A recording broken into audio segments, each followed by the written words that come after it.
Hi there, it's Ian here, and you're watching Grumpy Opinions, the show where I'm going to tell you all about what I think of films, TV shows, games, and life in general. Let's get on with the show. His Dark Materials is the HBO BBC show that's an adaptation of the Philip Pullman book trilogy. Episode 206, Malice, starts out with Lyra and Will getting into some bother when the kids at Sitigazi decide it's time to go full Lord of the Flies on them. Luckily, Serafina Ex Machina zooms in and helps out, and after that the kids go on a hike with the witches back to Lyra's world, but Will's gammy hand from the knife cut is giving him a bit of the fevers. Luckily, a wee spell and a snooze later, he's a lot better. But he's still not entirely happy about ditching the search for his dad, especially after the compass tells Lyra that his dad's in the same world, which is because, meanwhile, Lee and Jopari are in their balloon, and they've decided to head straight through the portal into Sitigazi land as well. But unfortunately they've got bad balloons after them, but luckily the shaman has some tricks and brings down a bird strike and some lightning on the bad guys. Unfortunately, they get hit in the shooty fight, and it's all going down, man. Meanwhile, Miriam alone has been hanging around, doing I Ching sticks and hanging out in the city, and seems to be protected by some angel wings. And then the wee lassies come to get her, and they're like, "Can you please be our mum, because the spectres won't dead you?" And she's like, "Nah, but you know what, you can come up the hill with me and I'll get you back to your folks." Meanwhile, Mrs. C and Carlo Charles Boreal, or whatever he's been called this week, are out on Sitigazi as well, doing a little bit of a hunt for things. And he's all sort of, "This is a terrible plan," and she's like, nah, I've got plot armour, it's fine. And she ends up literally walking out in front of a whole load of spectres. And then the spectres are like, "Yeah, you seem fine, okay."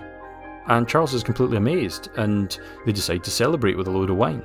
Only, turns out Mrs. C wants to celebrate with wine and poison, and it's bad luck Chuck, because he gets very dead.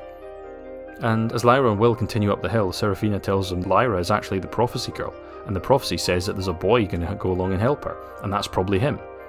And then they get attacked by a whole bunch of spectres, and Will manages to chase them off, but they're looking pretty bad. So what did I think? Well, I mean, to be honest, this week was, in the way of many penultimate episodes of TV shows, actually kind of boring.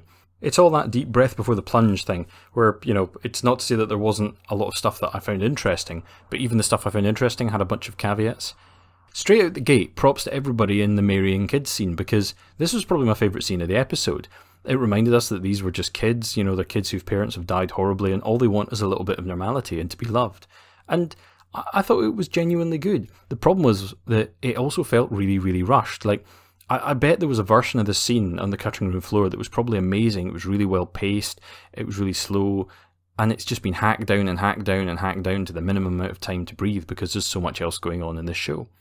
Also, wow, the spectres looked amazing, genuinely, and that's no joke at all. I thought once we got a decent look at them, they looked absolutely fantastic. I mean, amazing effects. They looked kind of wet but dry and also lizardy, but also sort of sparkly glitter and unnatural. I mean, it was just a really interesting design. And again, reminiscent of the opening credits. But yeah, the shots with Mrs. Coulter, when they got the lighting texture and stuff, all absolutely perfect for the CGI and that, and I honestly can't praise that enough. There was other stuff later on that they didn't look quite as good, but it was still pretty solid. And I like that they add character stuff like Lyra and Will having a bit of a tiff, because they do have such radically different personalities. And it kind of suits that they would disagree, especially when magic witches appear and Lyra's like, no, we totally trust them, tell them absolutely everything, it's a good idea, and Will's like, I don't trust people I don't know.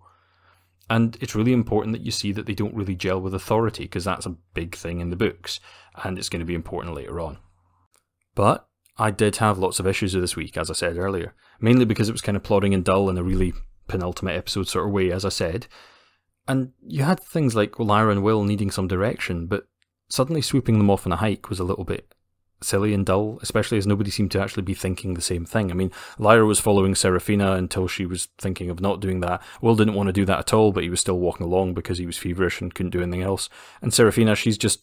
Also, I don't know why they didn't just pick them up and fly, because they can literally fly. But yeah, the show is inconsistent with the witches, it always has been. And the real one for me was the ever-present Mrs. Coulter problem, because you see now, they've now given her magic spectre powers, and that was not in the book. There was something in the book about her making a deal with them or something. She talks to them and manages to make a deal. Or she tells somebody she did, and you're never sure if she actually did or not, because she's not in the books nearly as much as she is in the TV show. And I presume part of that is the same issue of them beefing her up into a character, that they've actually ended up deciding she's basically the giant villain of the piece. So they've had to give her almost superhero characters. And they've constantly got her doing these sorts of walking towards the camera smirking shots to show that she is almost a panto villain. And I kind of get that that's a decision they've taken in how they're going to do this. But I hate to say it. It just doesn't work for me at all. And I think a lot of the problem is Ruth Wilson. And I think Ruth Wilson's a good actress. I've seen her in a lot of things. I mean, I've said before, she was really good in I Am the Pretty Thing That Lives in the House. And yeah, she was good in Luther and stuff like that as well. And I've mentioned lots of times, though, that I find their sort of weird panto way of performing this character is kind of cheesy. I mean, it worked in season 1 because she was a socialite who was being basically all kind of Great Gatsby in front of people. But this season, she's basically just turned into Missy from Doctor Who, and it's really tedious and silly. And the whole death of Carlos scene, well, I don't remember how he died in the books, but what really bothered me about it was that they set him up in the first season as this really intelligent character with, his finger in a lot of pies and lots of things going on and manipulating people left, right and centre. And he was capable and intelligent.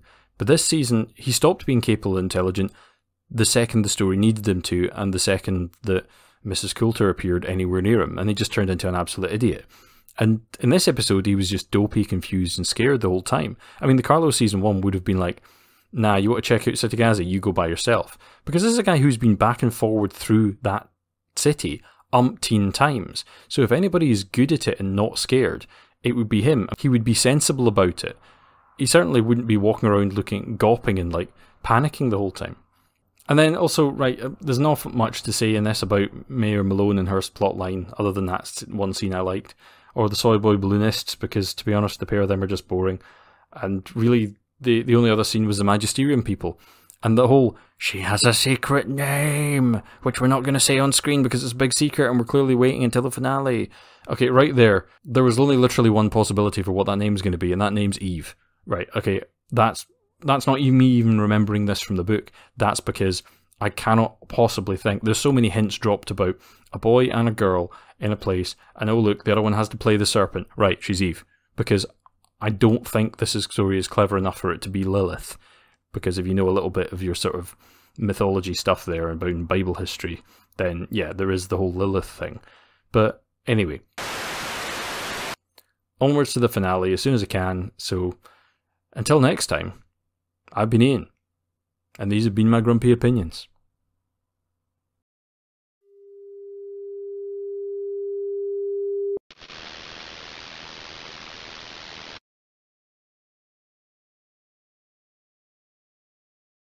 And a special thanks to everybody listening, and especially my patrons, and most especially to Michelle Forbes and Judith Coloma, my top tier patrons. Thank you everybody. Everybody stay safe. Cheerio.